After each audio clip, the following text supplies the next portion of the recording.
Hi అండి, నమస్తే. Welcome back to our channel JNV Sanvitha. ఈరోజు వీడియోలో అటుకులతో మిక్చర్ చేశానండి. టేస్ట్ చాలా బాగుంటుంది. తక్కువ టైంలో కూడా ఈజీగా చేసేసుకోవచ్చు. వారం 2 వారాలైనా సరే ఈజీగా స్టోర్ చేసుకోవచ్చండి.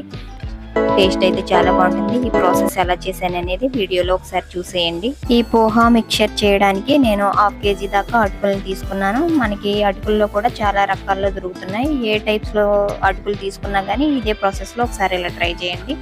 1 or 2 weeks పాటు చాలా బాగుంటాయి.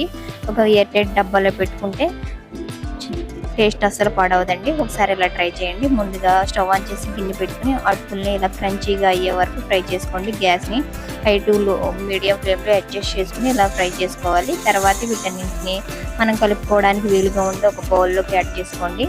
ఇప్పుడు స్టవ్ ఆన్ చేసి గిన్నెలో ఒక ఫుల్ కప్పు దాకా ఆయిల్ని హీట్ చేసుకోండి. ఇప్పుడు ఆయిల్ హీట్ అయిన తర్వాత ఒక 1/2 కప్పు దాకా వేరుశనగ గింజలు యాడ్ చేసుకుని లైట్గా ఫ్రై చేసుకోండి.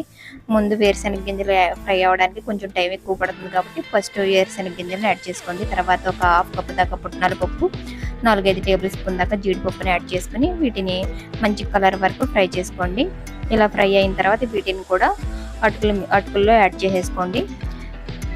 ఇలా అన్నీ యాడ్ చేసేసుకుని ఇప్పుడు ఇదే ఆయిల్లో 1 టీ స్పూన్ దాకా ఆవాల్ని యాడ్ చేసుకోండి. ఆవాలు కొంచెం చిటపటలాడిన తర్వాత 5-6 పచ్చిమిర్చి స్లైసెస్ని యాడ్ చేసుకోండి. ఈ పచ్చిమిర్చిని కూడా కొంచెం లైట్గా ఫ్రై అయిన తర్వాత ఒక ఫుల్ కప్పు దాకా కరివేపాకుని యాడ్ చేసుకోండి.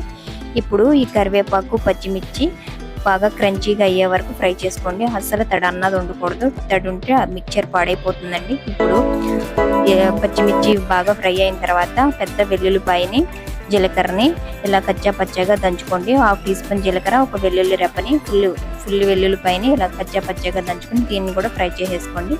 ఫైనల్గా కొంచెం టీ స్పూన్ దాకా పసుపుని యాడ్ చేసుకొని ఇది కూడా కొంచెం ఫ్రై అయిన తర్వాత స్టవ్ ఆఫ్ చేసేసుకోండి.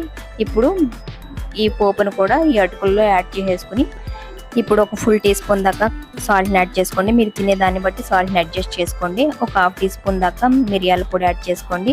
తర్వాత డ్రై మ్యాంగో పౌడర్ లేదా ఆమ్చూర్ పౌడర్ మనకి బయట దొరుకుతుంది. దీన్ని కూడా ఒక టీ స్పూన్ దాకా యాడ్ చేసుకోండి. లైట్గా గరం మసాలాను కూడా ఒక 1/2 టీ స్పూన్ దాకా యాడ్ చేసుకోండి.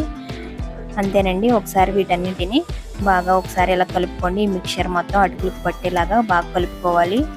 ఇలా కలుపుకున్న తర్వాత ఒక అరగంట సేపు పక్కన పెట్టి ఎయిర్ టైట్ డబ్బాలో పెట్టి స్టోర్ చేసుకుంటే 2 weeks పాటు ఇలాగే క్రంచీగా ఉంటాయండి. టేస్ట్ కూడా చాలా బాగుంటుంది. ఒకసారి ఇలా ట్రై చేయండి. ఈ వీడియో కనుక మీకు నచ్చినట్లయితే చిన్న లైక్ ఇవ్వండి. ఇలాంటి రెసిపీస్ కోసం మన ఛానల్ని సబ్స్క్రైబ్ చేసుకోండి. Thank you for watching.